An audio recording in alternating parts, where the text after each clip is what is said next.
जमलेल्या माझ्या तमाम मराठी बांधवांनो, भगिनींनो आणि मातांनो,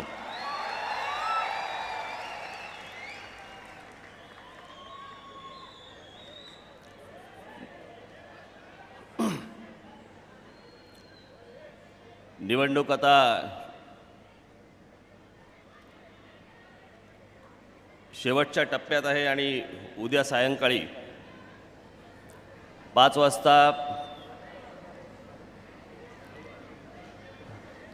सर्व प्रचार इकडे थांबेल. ए बाबा, हे बंद कर रे. हा इथला स्पीकर बंद कर. केला? हां, मलाच ऐकू यायला लागलं.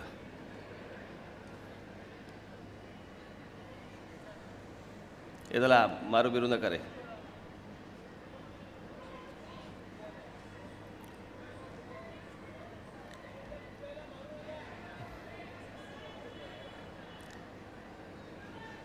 काल कल्याणला प्रेझेंटेशन दिलं.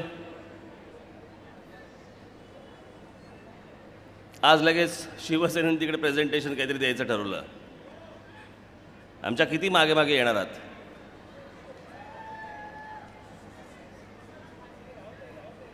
पण ही गोष्ट केली होती, ही मनातनं केली.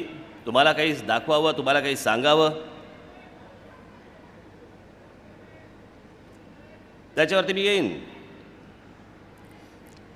काल ते केलं. मुंबईला गेलो. आज सकाळी एक आज तकचा कार्यक्रम होता. त्या कार्यक्रमाला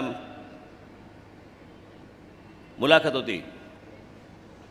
तेच प्रश्न, त्याच गोष्टी अजून सुरू आहेत.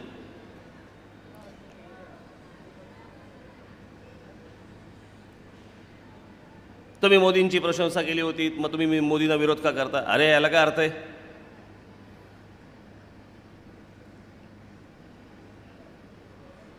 जर एखादी चुकीची गोष्ट घडत असेल तर काय त्याच्यावरती बोलायचं नाही की सतत चांगलंच बोलायचं?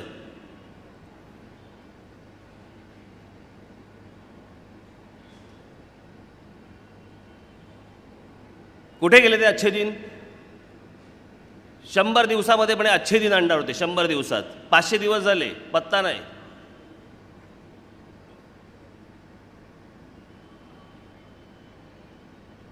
आणि त्यांचे एक मंत्री, माझ्याकडे त्याची सगळ्याची कटिंग्स आहेत.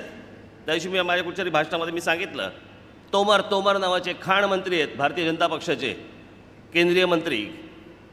काय म्हणाले? अच्छे दिन येतील किंवा अच्छे दिन आएंगे असं आम्ही कधी म्हटलंच नव्हतं. घ्या,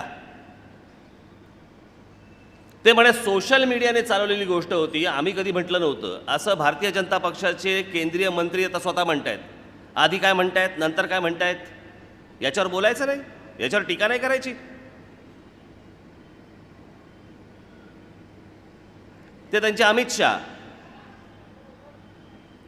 शहा काय सांगतायत? म्हणे अच्छे दिन यायला, भारतामध्ये यायला 5 वर्ष नाही म्हणे, 25 वर्ष लागतील.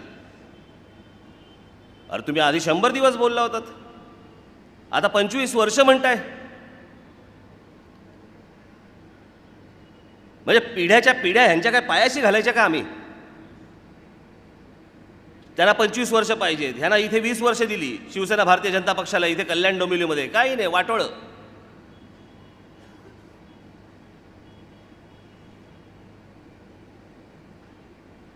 मला काल कोणीतरी सांगितलं म्हणे बजरंगी भाईजान पार्ट 2 येतोय, ज्याच्यामध्ये सलमान खान नरेंद्र मोदींना भारतात घेऊन येतात.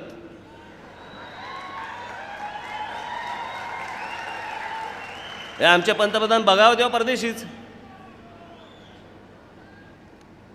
त्यांच्या जीवावरती आमचे मुख्यमंत्री. जेवू की नको जेवू, ब्रेकफास्ट करू की नको करू, थांब त्यांना विचारतो. सगळं त्यांना विचारून, सगळं दिल्लीला विचारून. हेच मी म्हणत होतो विधानसभेच्या वेळेला की दिल्लीच्या आशीर्वादाने राज्यामध्ये ज्या वेळेला परत सत्ता आली कोणाची, त्यांची राष्ट्रीय पक्षाची, परत राज्य तुमचं दिल्लीत चालवणार. मग काँग्रेसच्या काळात काय वेगळं होतं? काँग्रेसच्या काळात पण तेच होतं, आताही तेच आहे. काल इकडे मुख्यमंत्री येऊन गेले.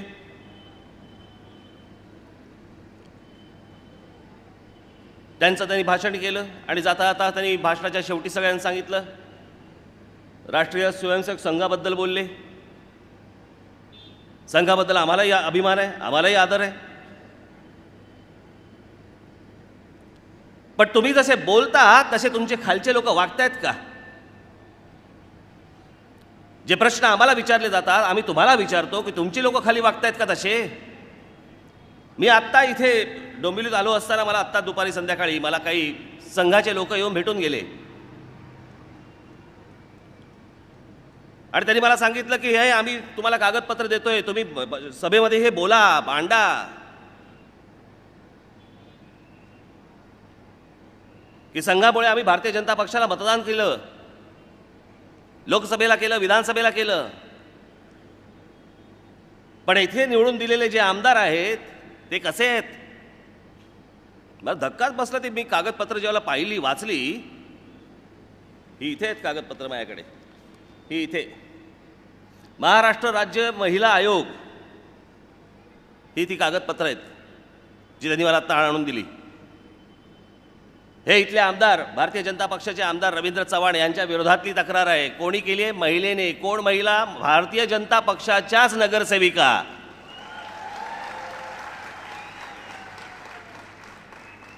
भारतीय जनता पक्षाच्या नगरसेविकेने तक्रार केलेली आहे. हे पत्र कोणाला लिहिलं आहे? अमित शहाना. की आम्हाला घाणेरडे मेसेज पाठवले जातात, अश्लील मेसेज पाठवले जातात.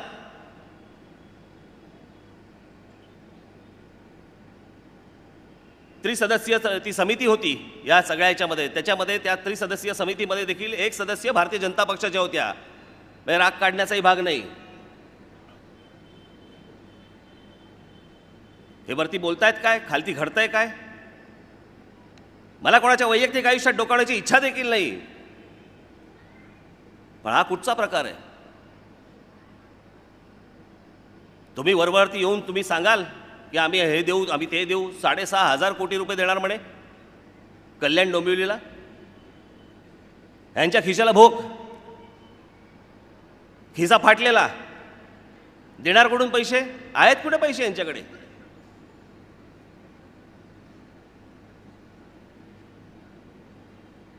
ते दुसरे शिवसेना. कल्याण डोंबिवलीतल्या विकास कामांच्या नावाने बोंब आणि इथे येऊन बोलायचं स्वातंत्र्यवीर सावरकरांचा आम्ही पुतळा बांधू. कोण आडवं येतं बघतो. अरे कोण आडवं येतंय? आपण स्वतः ठरवायचं. मग त्या गल्लीतल्या मारामाऱ्या होतात माहिती ना, कोणी धरलेलं नसतं. सोड मला, सोड सोड मला. अरे धरलंय कोणी तुला?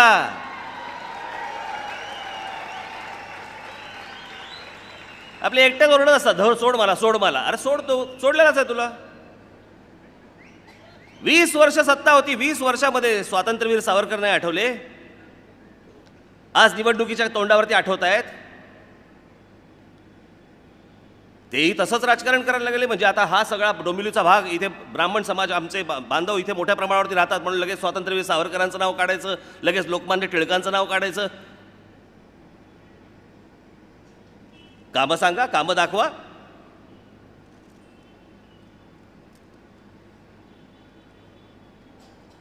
बाबासाहेब पुरंदरेंवरती ज्यावेळेला हल्ले होत होते त्यावेळेला तुम्ही कुठे होतात? का गप्पा बसलात?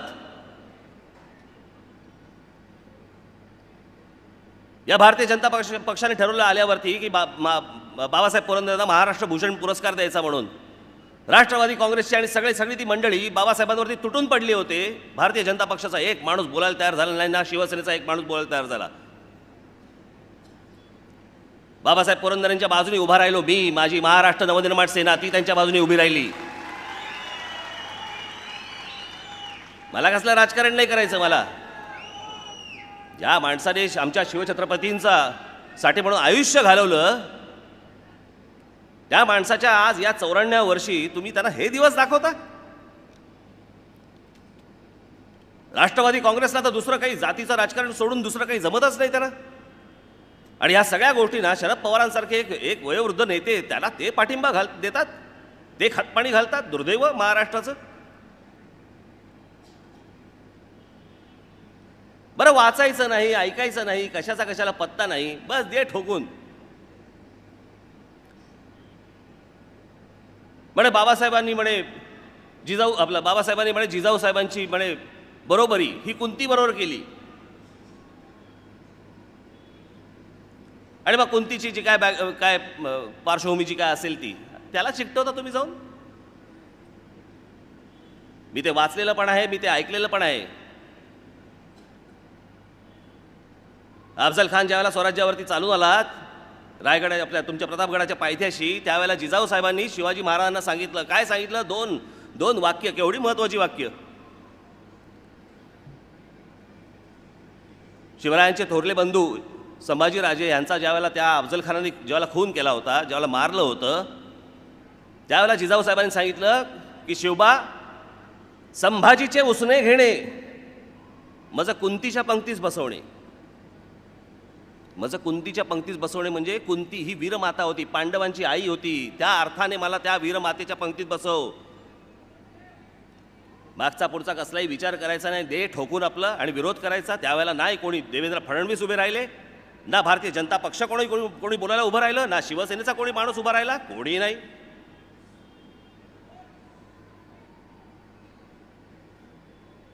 नको त्यावेळेला त्यांचं हिंदुत्व जागं होणार.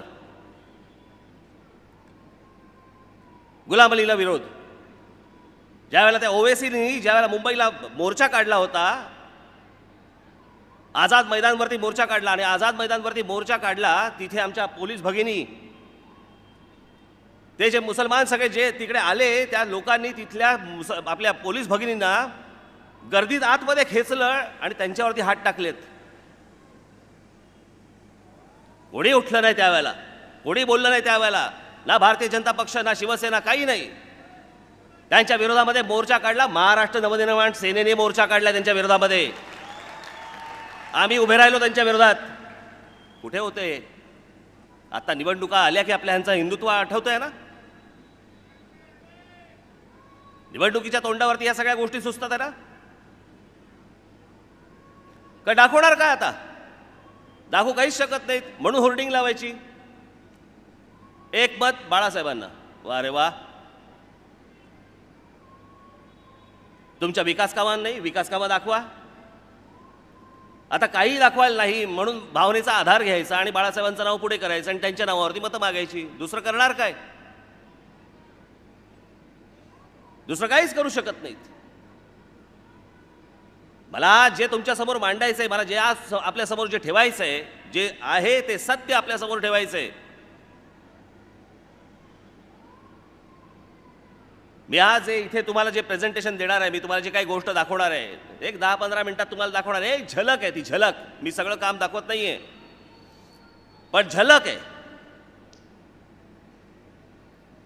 ती झलक मला आपल्यासमोर ती दाखवायची आहे की बाबांनो, किती कमी काळामध्ये कुठच्या प्रकारचं काम घडू शकतं, कुठच्या प्रकारचं काम केलेलं आहे हे आपल्यासमोर मला दाखवायचं आहे. त्याच्यानंतर आपण आपला विचार करावा.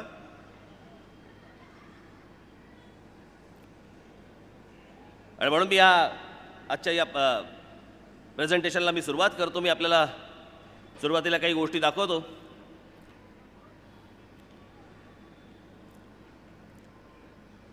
मी मुद्दामून नाशिकमधल्या गोष्टी आपल्याला दाखवतोय की ह्या ज्या गोष्टी केल्या आहेत, मी काल सांगितलं ना, हे काही रॉकेट सायन्स नाही आहे, ही फक्त इच्छाशक्ती आहे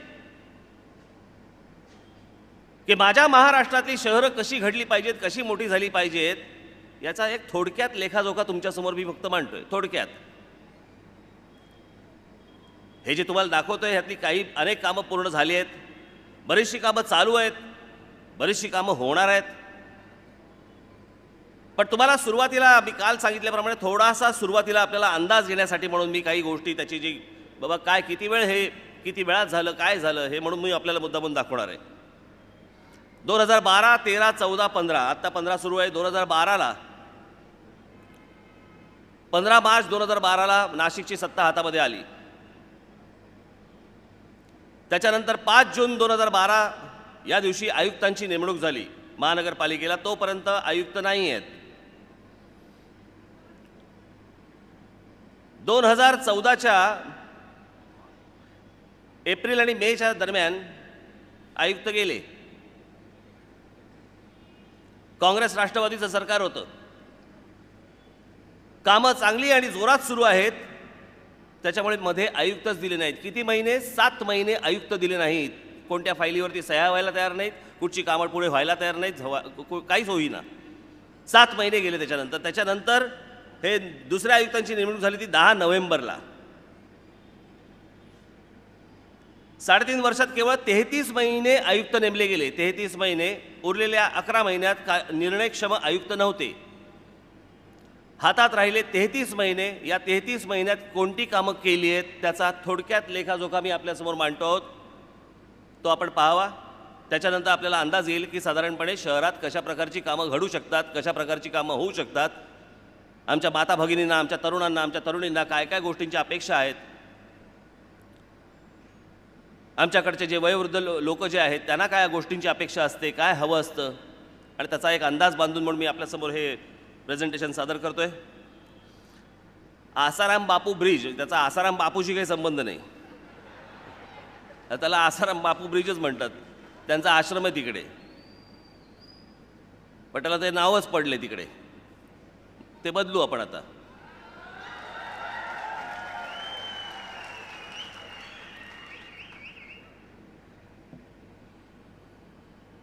हा तोच ब्रिज आहे, पण वेगळ्या अँगलने तुम्हाला मुद्दामून दाखवतोय.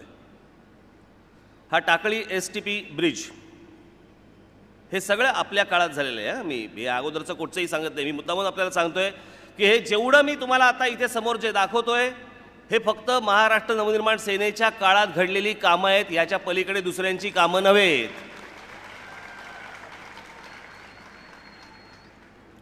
हा संगम ब्रिज. हा पेठ रोड. हा दिंडोरी रोड.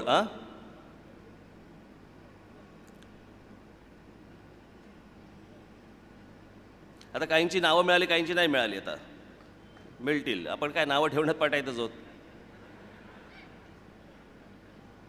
ही नव्याने झालेले रस्ते आहेत. हे नव्याने झालेले रस्ते मी तुम्हाला सगळे दाखवतोय ते. हा लक्ष्मीनारायण ब्रिज. ही मधून वाहते ही Godavari.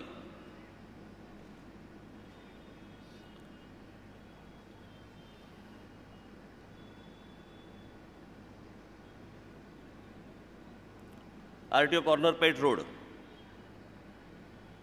Highway Dindori link road.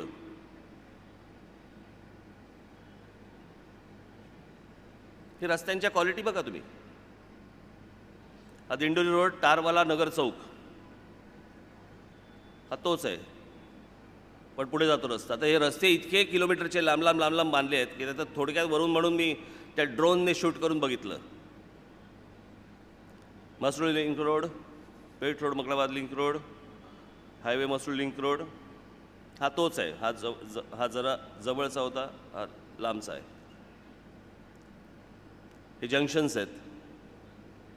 हा औरंगाबाद पुणे लिंक रोड जो नाशिकमध्ये आहे. हा जुना गंगापूर नाका चौक. हा हायवे सातपूर लिंक रोड. हे सातपूर अंबड लिंक रोड. तुम्हाला दिसतंय ना सगळ्यांना? हा चोपडा लॉन्स ब्रिज. हे त्र्यंबक रोड.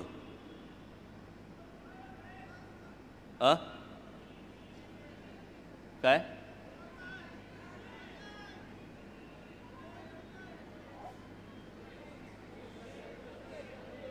नाही, मला ऐकून आलं. काय दिसत नाही? आता मी काय करू? मी विरोधकांचं समजू शकतो की दिसत नाही, पण तुम्हालाही दिसत नाही.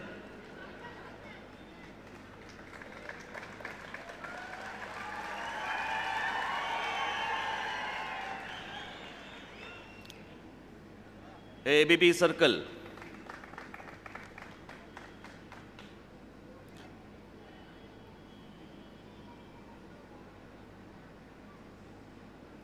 हे गोदा घाटावरलं सुशोभीकरण आता सिंहस्थाच्या वेळेचं.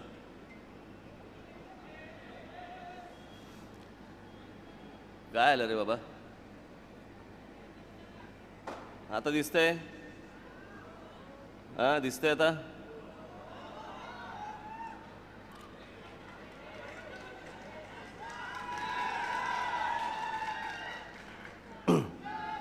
आता मागे करायला लावू नका मला परत, तिकडे दिसलं नव्हतं म्हणून. हे गोदावरी हे जे मी तुम्हाला आता दाखवतोय हे आपण करत असलेलं गोदा पार्क नव्हे. हे सहज संध्याकाळी गोदावरीच्या किनारी आपल्याला हे अजून काम सुरू आहे तिकडे. आता हे गोदावरीच्या किनारी लोकांना संध्याकाळचं फिरता यावं, सकाळचं फिरता यावं याच्यासाठी केलेला हा मोठा पाथ आहे.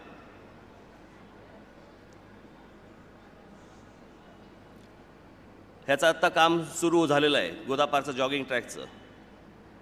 हे गोल्फ क्लबला ओपन जिम, हे सगळे ओपन जिम आहेत. अनेक ठिकाणी ओपन जिम आपण केलेले आहेत.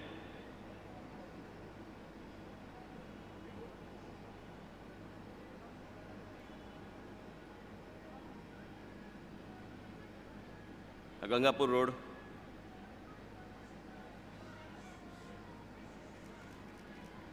हे शंकर लॉन्स रोड, हा पर्यायी शाही मार्ग,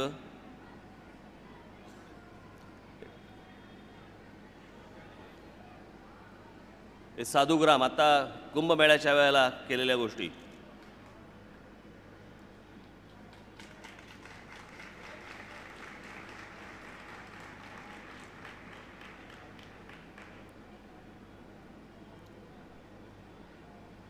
हे प्रवेशद्वार केलं होतं त्या कुंभमेळ्याच्या वेळेला. हे कृष्णनगर सायकल सर्कल, हे मधले आयलँड्स आहेत. हे बघा ABB सर्कल, मोदींनी सांगितलं योगा करा, म्हटलं योगा. हे शहीद चौक गंगापूर रोडचं.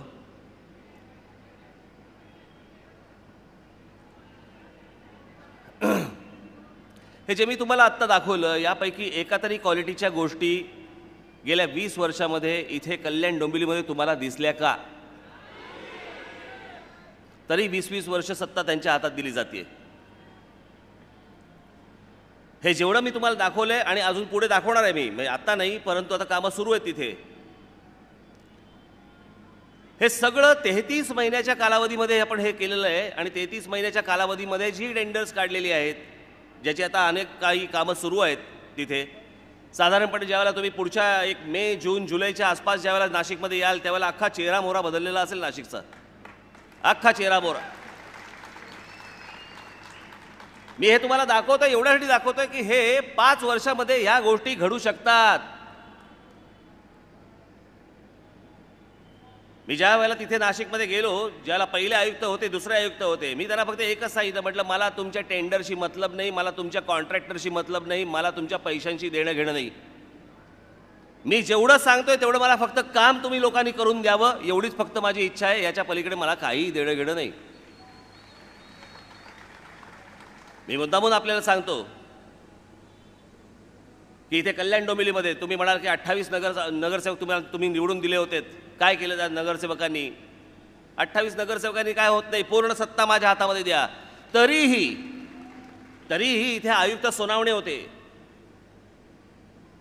या सोनावण्यांना मी किती वेळा येऊन भेटलो असेल, इथे कल्याणमध्ये महानगरपालिकेत येऊन भेटलो त्यांना.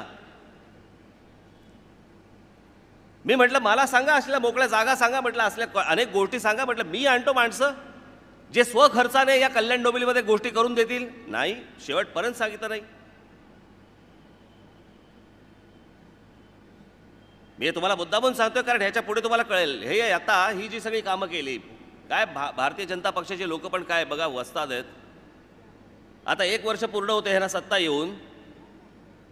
ही नाशिकमध्ये आपण केलेली कामं सांगतायत की आमची वचनपूर्ती आहे. काय कमाल आहे. अरे आत्ता अंड्यातनं बाहेर आले, 1 वर्ष नाही झालं ह्यांना सत्ता येऊन. 1 वर्ष सत्ता येऊन नाही झालं, आमच्या कामांवरती हक्क सांगताय. आणि म्हणून त्याचा पुरावा म्हणून ही सगळी जी कामं आता दाखवली आणि जी होत आहेत आणि जी होणार आहेत ह्याची कामं, ह्याचे टेंडर्स ही कुठच्या तारखेला कधी कधी निघाले याचीही यादी म्हणून मी मुद्दामून आपल्यासमोर दाखवतोय. ही सगळी 2013ची आहेत. 14 पहिला महिना, दुसरा, 5वा, दुसरा, 9वा, पहिला, हा 2015. पण हे सगळी महानगरपालिकेने केलेली, ही सगळी महानगरपालिकेने केलेली कामं आहेत. याचा राज्य सरकारशी काही संबंध नाही, शून्य संबंध. पण आता सांगतायत कामं दिसायला लागली ना, कामं दिसायला लागल्यावरती म्हणतात हे नाही आम्ही केली, तुमचा काय संबंध? तुम्ही सत्तेत पण नव्हतात त्यावेळेला ही सगळी कामं झाली आहेत. कशासाठी खोटं बोलतायत? आम्हाला गरज नाही त्या गोष्टींची, आम्ही असं कधी वागणार नाही. तुम्ही जर समजा चांगलं काम केलं असेल आम्ही तुमचे प्रशंसक होऊ, एवढं औदार्य तर दाखवा. हे नाशिकमध्ये आपण करत असलेलं गोदा पार्क ह्याचं हे डिझाईन आहे. आत्ता जे काम सुरू आहे ते हे म्हणजे हा जो तुम्हाला सर्कल इथे दिसतोय ते जे मगाशी मी तुम्हाला दाखवलं तर हे गोदा पार्क संपूर्ण पूर्णपर्यंत सगळं होतंय.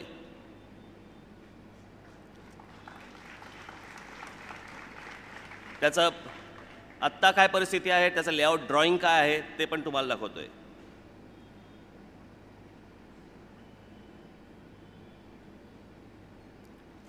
हे होणार आहेत अशा गोष्टी जिथे काम सुरू आहे.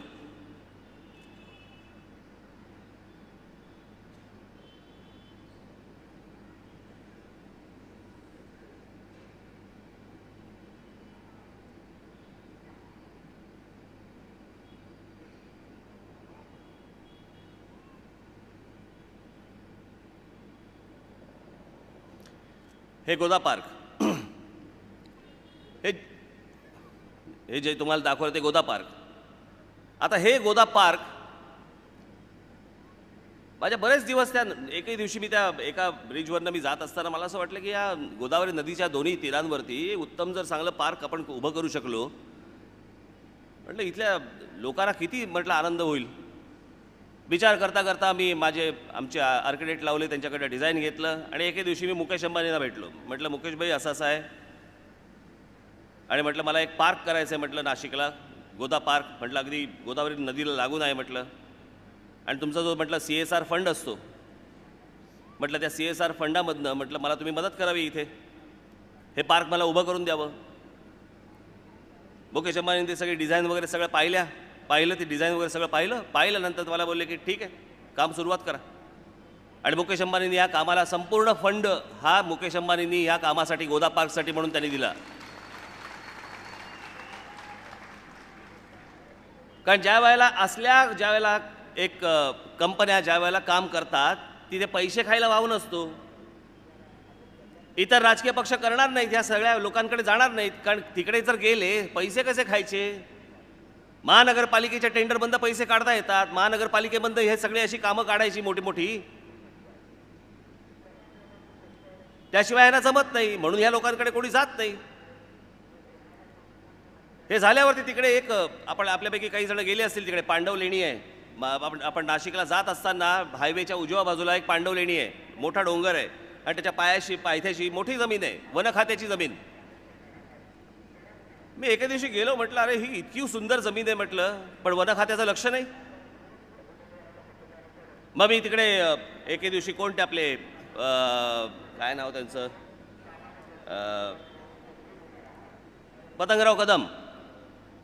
पतंगराव कदमांकडे गेलो. त्यावेळेला ते वनमंत्री होते. त्यांना सांगितलं म्हटलं अहो अशी जागा आहे म्हटलं, इथे जर आत्ता जर म्हटलं लक्ष दिलं गेलं नाही तर इथे झोपड्या होतील म्हटलं, आणि एवढी चांगली सुंदर जागा म्हटलं हातातनं निघून जाईल. म्हटलं माझ्याकडे योजना आहे, आपण म्हटलं करूया. मग तिकडे एक अधिकारी होते. मग त्या अधिकाऱ्यांनी मला विचारलं याच्या आधी असे कुठे झाले आहे काय? अरे गधडे नसेल झालं ना कर ना, मग आपण उदाहरण निर्माण करू ना. नाही, पुढे काही नाही. सरकार बदलल्यानंतर तिकडे वन विभागात वन खात्यावरती माझे मित्र सुधीर मुनगंटीवार आले. मी मुनगंटीवारांकडे गेलो, हे सगळं त्यांच्यासमोर ठेवलं. मी म्हटलं हो मुनगंटीवार म्हटलं असं असं आहे म्हटलं, हे ते बोटॅनिकल गार्डन म्हटलं मला इथे बोटॅनिकल गार्डन करायचं आहे म्हटलं, लहान मुलांना फिरता येईल, अनेकांना तिकडे जाता येईल, सकाळ दुपार संध्याकाळ तिकडे म्हटलं त्या तो सगळा झाडांचा फुलांचा सगळा माहोल असेल, त्याच्यामध्ये बसता येईल. मी म्हटलं वन खात्याकडे जमीन ठेवा म्हटलं, डेव्हलप करायला माझ्याकडे द्या, महानगरपालिकेकडे द्या. 1-2 मीटिंग नंतर त्यांना समजलं की ह्याचं काय घडू शकतं आणि काय होऊ शकतं ते. मी म्हटलं महानगरपालिका म्हणून म्हटलं आम्ही हे डेव्हलप करतो. त्यांना समजलं. आणि सुधीर भाऊंनी ह्या गोष्टीला परवानगी दिली, त्याबद्दल मी सुधीर मुनगंटीवारांचे आभार मानतो. हे आम्ही दाखवत असलेलं औदार्य भारतीय जनता पक्ष दाखवतो का? सांगा ना एकदा की बाबा राज ठाकरे, तू आणि तुझ्या माणसांनी नाशिकमध्ये फार छान कामं केलेली आहेत, एकदा हे औदार्य दाखवा. दाखवणार नाहीत. मला ज्यावेळेला ही परवानगी मिळाली, मी रतन टाटा साहेबांकडे गेलो. रतन टाटा साहेबांनी सांगितलं की म्हटलं असं असं मला हे इथे बोटॅनिकल गार्डन करायचं आहे, म्हटलं आपण मला मदत करणार का? त्यांनी सगळं पाहिलं आणि सांगितलं कामाला सुरुवात करा. गोदा पार्क मुकेश अंबानी करतायत, बोटॅनिकल गार्डन रतन टाटा साहेब करतायत. ही सगळी मंडळी म्हटलं मी सगळे उद्योगपती मी तिथे नाशिकमध्ये आणले. ही सगळी माणसं मला कल्याण डोंबिवलीत नाही आणता येणार.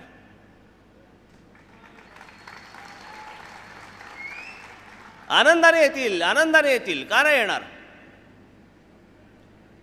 मग हे बोटॅनिकल गार्डन ही ती जागा पांडव लेण्यांच्या खालची इतकी सुंदर जागा आहे ती. आज त्याला जर नीट करायला घेतलं नसतं. आणि पहिली गोष्ट तुम्हाला सांगतो, हे स्वप्न नव्हे, इथे भूमिपूजन झालं आणि कामाला सुरुवात झालेली आहे.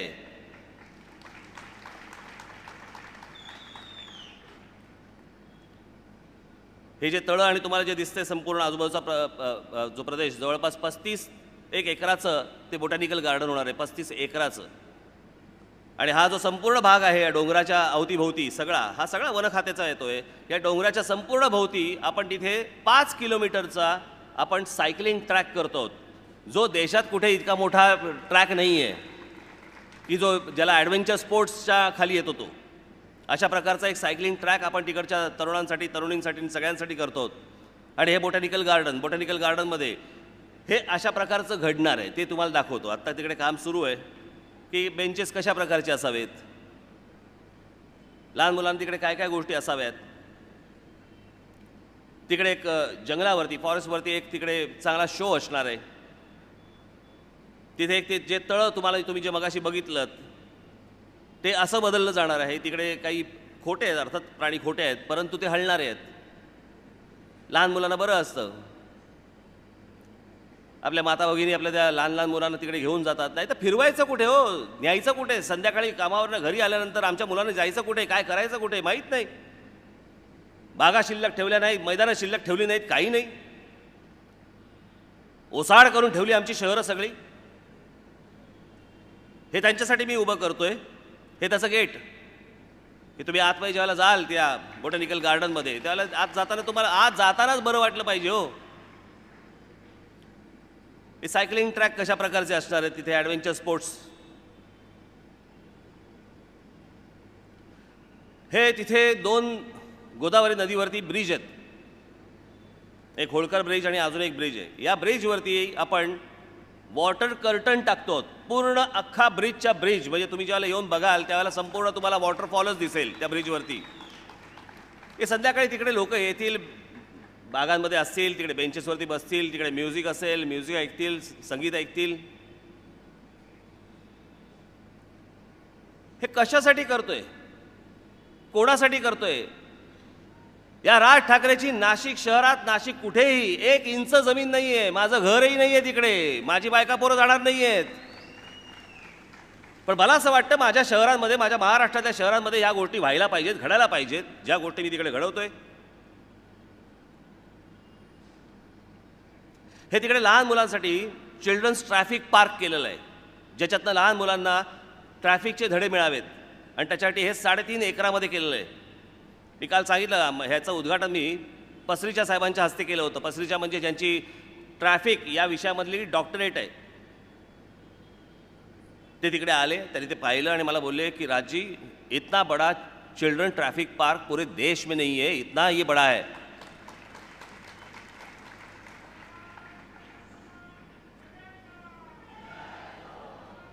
हे बांधून झालंय. रोज तिथे मुलं येतात, अनेक शाळांमधली मुलं तिकडे येतात, शाळा स्वतः घेऊन येतात, त्या मुलांना घेऊन येतात. महानगरपालिकेने ही संपूर्ण जागा दिली. आनंद महिंद्रासारख्या व्यक्तीने संपूर्ण फंडिंग केलं की हे चिल्ड्रन्स ट्रॅफिक पार्क आम्ही बनवणार. त्यांनी हे फंडिंग केलं. आणि तिकडे नाशिक फर्स्ट नावाची संस्था आहे, त्यांनी पुढाकार घेतला.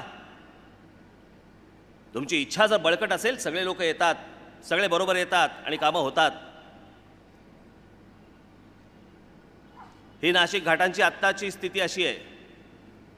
आता करतोय आपण असे, हे असे, हे असे.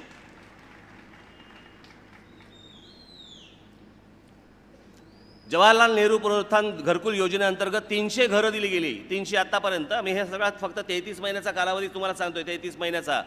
ज्या लोकांना घरं नव्हती त्या लोकांना घरं दिली गेली. इथे सगळे येऊन सांगतायत, गेले 20-20 वर्ष वचननामे काढतायत आणि सांगतायत की आम्ही म्हाडासारखी घरं देऊ. कुठे आहेत?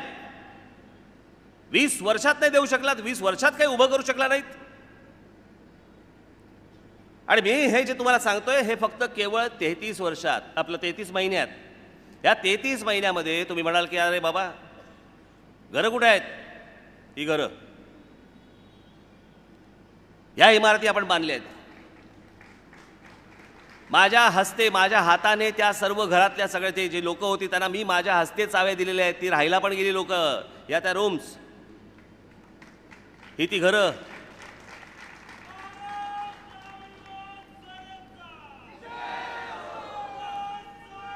जिथे आता कुंभमेळा झाला, त्या कुंभमेळ्याच्या जागेची परिस्थिती काय होती? ही अशी होती जी तुम्हाला दिसते आता. आणि कुंभमेळ्यासाठी म्हणून महानगरपालिकेतर्फे आपण तिथे काय सोयीसुविधा केल्या? ह्या केल्या. तीच जागा ही आहे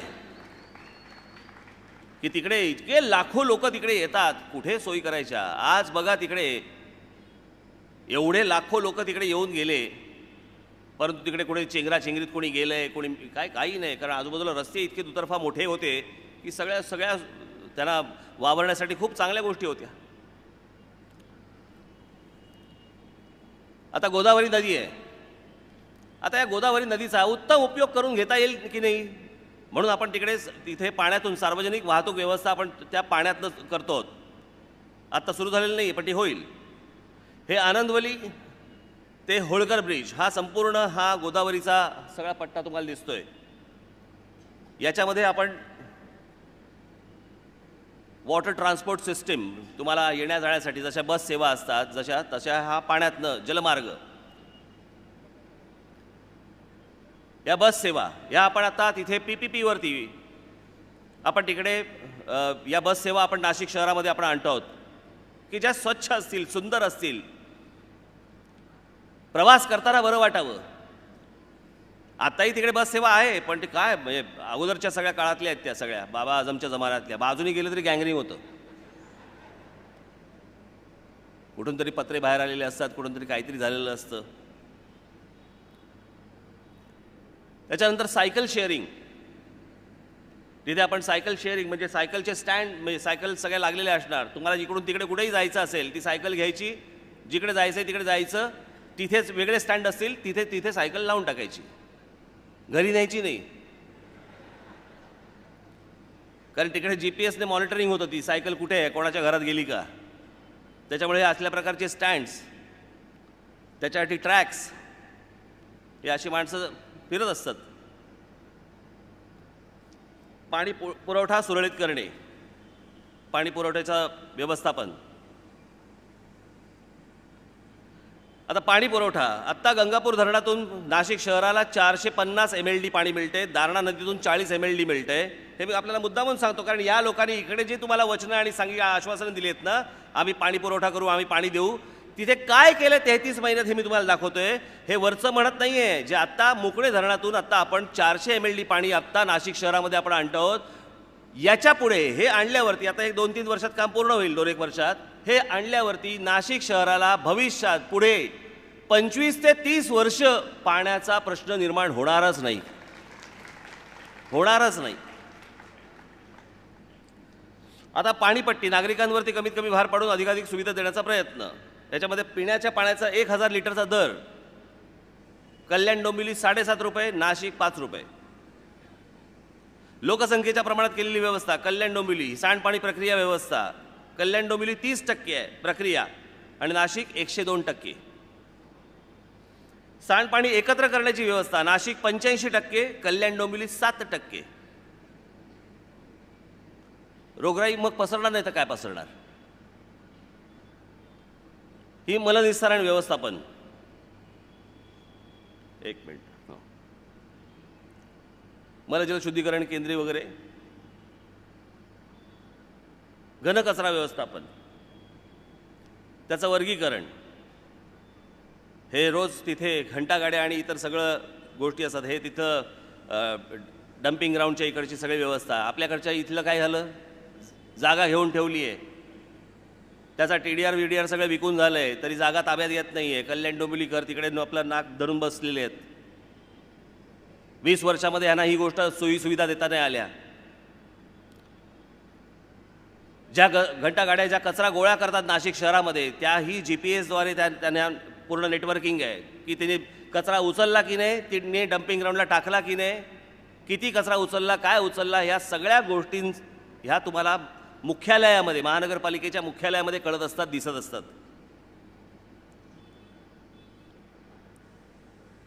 हे इथून उचललं का आणि तिथे नेला कसं?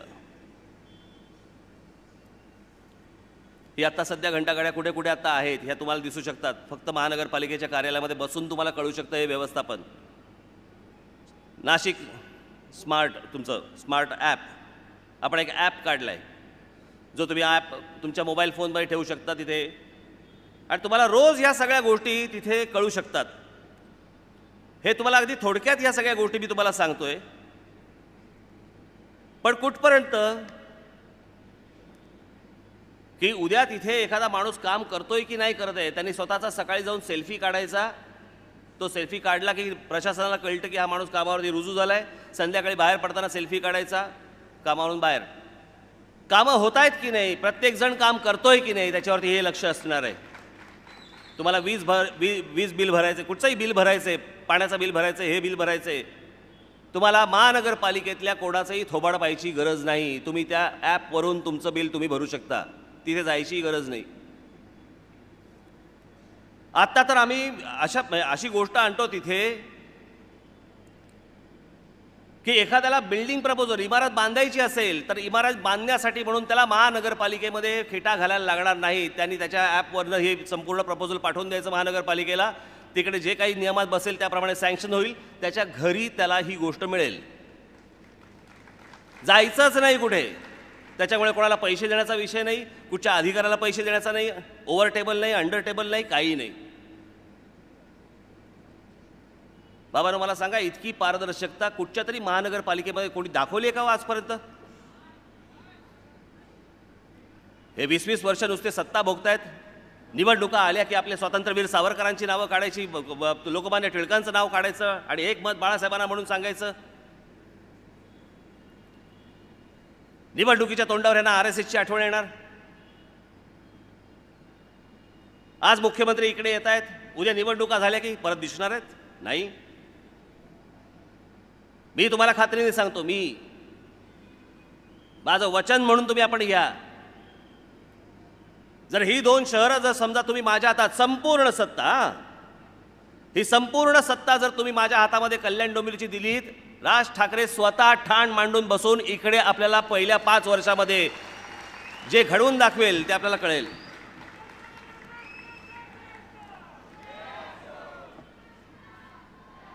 कोण सर्टिफिकेट देतं त्याच्यावरती पण महत्त्व आहे. आता इकॉनॉमिक टाइम्सने सर्वे केला,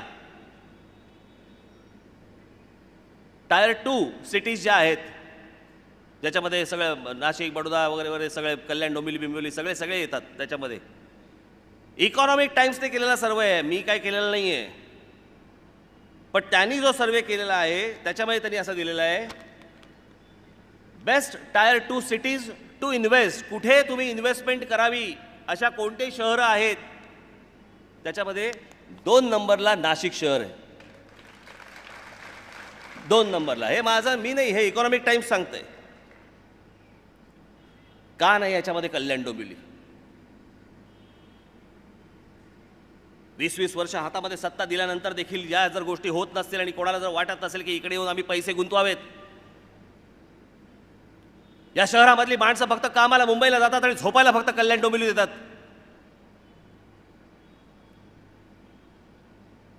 इथली मोठी होणारी मुलं काय हाताला लागते त्या मुलांच्या. इथले तरुण कुठची मैदानं उरली आहेत, काही नाही. आणि त्याच्यानंतर आम्ही म्हणायचं आहे आजचे तरुण हे सगळे फक्त कॉम्प्युटरवरती बसलेले असतात, कुठे काही खेळायला जात नाहीत, काही करत नाहीत, काही चांगले बगीचे नाहीत, काही नाहीत, बागा नाहीत, मैदानं नाहीत, चांगले फिरायला मोकळे रस्ते नाहीत, फुटपाथ नाहीत, तेही अडवून ठेवलेले आहेत. अनधिकृत बांधकामं सुरू आहेत. इथे एक भारतीय जनता पक्षाचे उपमहापौर आहेत, त्यांच्या वॉर्डात उपमहापौराच्या वॉर्डामध्ये GR+4 ची एक इमारत उभी राहिली अनधिकृत. काय गंमत आहे, कमाल आहे. कल्याण डोंबिवली महानगरपालिका ती इमारत कोणी बांधली, त्याचा बाप कोण ते अजून शोधतायत, माहीत नाही. ही इमारत कोणी बांधली, काय वरून आभाळातनं आणून ठेवली, बांधत असताना लक्षात नाही आली, तेव्हा नाही कळलं. त्या उपमहापौरांना काही लोकांनी विचारलं, अहो तुमच्या वॉर्डामध्ये तुमच्या डोळ्या देखत हे GR+4 ची इमारत उभी राहिली आहे इथे, तुम्ही काय करत होतात, तुम्ही काय नाही तक्रार केलीत. काय उत्तर दिलं असेल त्यांनी, म्हणे मी जर तक्रार केली तर मला सिक्युरिटीतनं फिरावं लागेल. वा रे वा, म्हणजे कोणी बांधलंय, कोणी इमारती बांधते. सगळ्या बाजूनी या शहरांची ह्या लोकांनी वाट लावून ठेवली. नुसतं दिसतात तिकडे आपल्याला झोपडपट्ट्या उभ्या करायच्या आणि त्याच्यानंतर त्या SRAच्या खाली आणायच्या. सगळे बिल्डर फक्त मोठे होत आहेत, तुम्ही सडताय. आम्हाला वावरायला जागा मिळत नाही, आम्हाला फिरायला काही जागा मिळत नाही, फुटपाथवर आम्हाला चालता येत नाही, फेरीवाल्यांनी अडवून ठेवलेलं आहे अनधिकृत फेरीवाल्यांनी, ते आम्हाला उठवता येत नाही. नाशिक शहरामध्ये ज्यावेळेला मी अनधिकृत बांधकामं पाडायचं ज्यावेळेला काम सुरू केलं, मी त्याला सांगितलं, आयुक्तांना सांगितलं, महापौरांना सांगितलं, महाराष्ट्र नवनिर्माण सेनेच्या देखील कोणाचं जर समजा अनधिकृत बांधकाम तिकडे असेल पहिल्यांदा पाडून टाकायचं, कोणाचाही विचार नाही करायचा.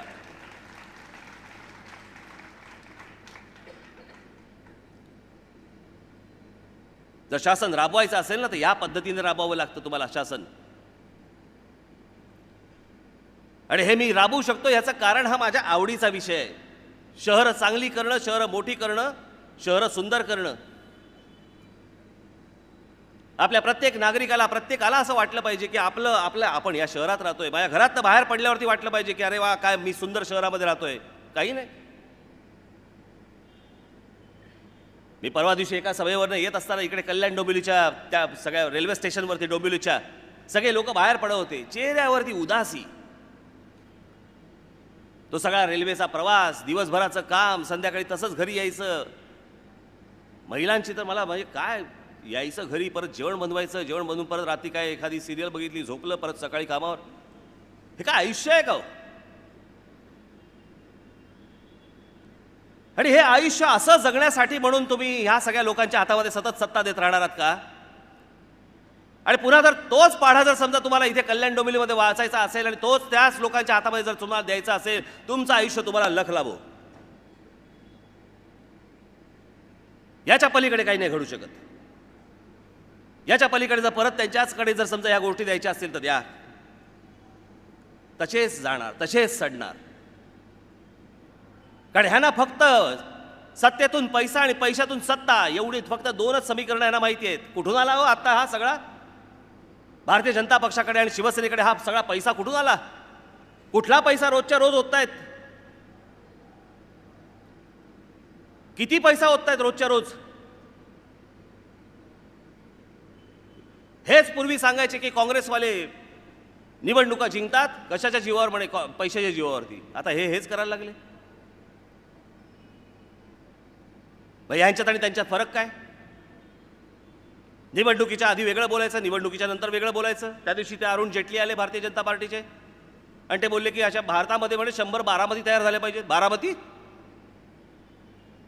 आता बारामती आठवली तुम्हाला? म्हणजे जे नरेंद्र मोदी महाराष्ट्रात येऊन म्हणत होते की ही पवार कुटुंबाची संपूर्ण दादागिरी ही महाराष्ट्रातनं उखडून टाका, नष्ट करा.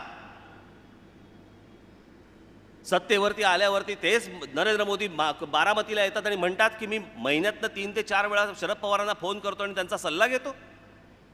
अरे काय चाललंय काय हा प्रकार?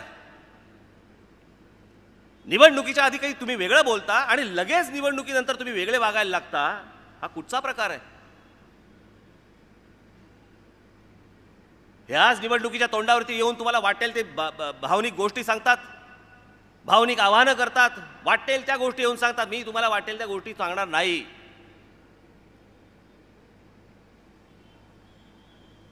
एकच गोष्ट मी फक्त आपल्याला सांगेन की 2 शहरं माझ्या हातात द्या, पण संपूर्ण सत्ता माझ्या हातात द्या. 20 वर्ष राहू दे, पहिल्या 5 वर्षामध्ये जर समजा तुम्हाला काही प्रमाणात का होईना, परंतु तुम्हाला जर या 2 शहरामध्ये जर बदल या पहिल्या 5 वर्षात दिसला नाही, राज ठाकरे परत कल्याण डोंबिवलीमध्ये मतं मागायला येणार नाही. पण नुसतेच भावनेच्या आहारी जाऊन या लोकांना मतदान करत असाल तर परत खड्ड्यात. आणि म्हणून मी प्रत्यक्षदर्शनी जे जे काही घडू शकलंय केलंय ते मी आज आपल्या समोर इथे थोडक्यात मांडलेलं आहे. पुढल्या वर्षी अजून त्याला एक वेगळं रूप अजून नाशिकला येईल. याच्यावरनं आपल्याला अंदाज येईल की याआधी दोन्ही शहरामध्ये कोणकोणत्या गोष्टी होऊ शकतात, घडू शकतात. आणि म्हणून याचं एक सादरीकरण मी आपल्यासमोर केलं. आपण याचा नक्की विचार कराल असा मी अपेक्षा बाळगतो. आणि येणाऱ्या 1 तारखेला या कल्याण डोंबिवलीच्या जे काही मतदान आहे, या मतदानाच्या दिवशी 1 तारखेला आपण महाराष्ट्र नवनिर्माण सेनेचे माझे सर्व उमेदवार, कुठे आहेत उमेदवार सगळे, यावरती या, यांना रेल्वे इंजिन या निशाणीवरती बटन दाबून या माझ्या शिलेदारांना आपण प्रचंड प्रचंड प्रचंड मताने आपण विजयी करावं असं एक आवाहन करतो. त्याचबरोबर अजून एक घोषणा करतो, म्हणजे डोंबिवली शहराध्यक्षपदी आज श्री मनोज घरत यांची मी इथे नेमणूक करत आहे. या सर्व माझ्या उमेदवारांना आपण प्रचंड मताने विजयी कराल असं एक आवाहन करतो आणि आपणा सर्वांची मी रजा घेतो. जय हिंद, जय महाराष्ट्र. धन्यवाद.